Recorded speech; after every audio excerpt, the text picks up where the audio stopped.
back to Speak for Yourself. Let's talk about the Browns, who are the surprise of the NFL with 4 straight wins. Cleveland is 4-1 for the first time since 1994. You know, when some coach named Bill Belichick was on their sidelines. Odell Beckham had his own explanation based on one of his tattoos, saying, quote, "I had been talking about 2020 for so long, it's just like all the stars have aligned." So, Marcellus, you tell me, is it time to take these Browns seriously, dog pound? No. Oh, see? Damn it. No. And I know they gave you that check. I know they paid you. Small one. So they, it must be enough where you're going to probably side with them right now and take their side.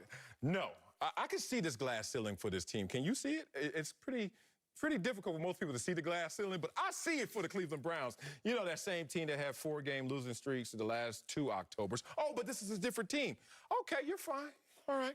Giving up 29.8 points per game. You know that no team since the merger has ever made the playoffs giving up that amount of points? So if the same Cleveland Browns team that is impressing people right now continues on this course going forward, they won't make the playoffs. At least history tells you they won't. So no, I like their formula.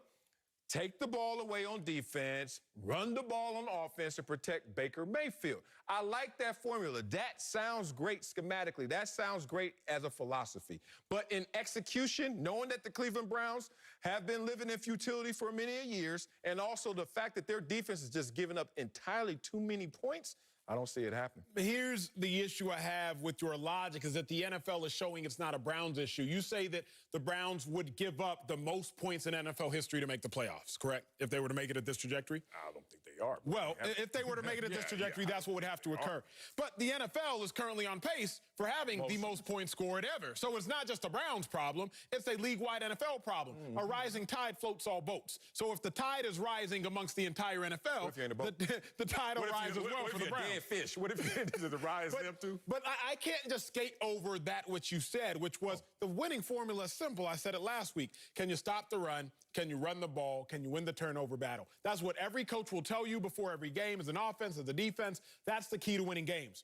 Browns rank in rushing yards. They're first. They run the ball better than any team in the NFL. Brown, as far as stopping the run, they're fourth. They stop the run in the top 5 of any team in the NFL. And Browns, as far as winning the turnover battle, turnover difference. How many turnovers do we have versus how many do we force? They're first. So if you just were to look at the Browns, Marcellus, and take away the fact that their name is the Browns, you would take them seriously. No, I wouldn't. You know why? Because how are you going to be taken seriously with giving up that many points? And I can't even say you're the best team in your division.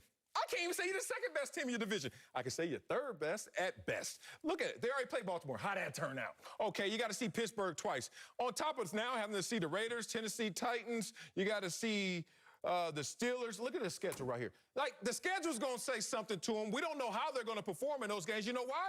Because their wins are against Cincy, Washington, Dallas, and the Colts are a good team. The Colts are the best defense in the league. I like the Colts, except they want to bench their quarterback now.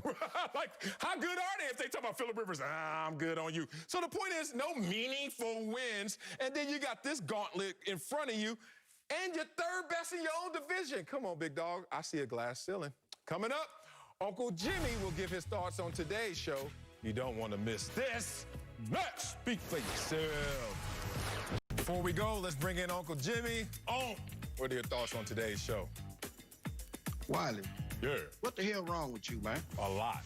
Can't say it all here. Hey, man, you starting to show some serious signs of Dane Bramage. Hey, man, why would you sit up here and put out your family secrets like that today, man? What? It ain't nobody's business whether your daddy showed up at Christmas time with gifts and ran out before you woke up. And you gonna sit up here and ask Reggie Bush and Emmanuel Ocho, you ever had that happen to you? Santa. And they both looked at each other like, no, bro, that's just you. Hey, man, that's your problem, Wiley. You put all your business out there. We know everything about you. I'm an open book. You went to Compton. You graduated from Columbia.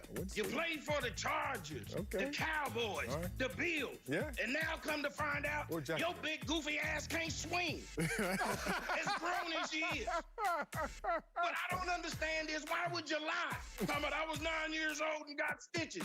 It was 9 o'clock last night. You got a big ass knot on your head. We can see it right there. Your wife sent out the video. You ain't got the lie, Craig. Oh, You man. ain't got the lie. Hey, keep talking like that. You're going to have a knot on your head, too. That's it for us. Coverage of Game 2 of the NLCS with KB, A-Rod, Ortiz.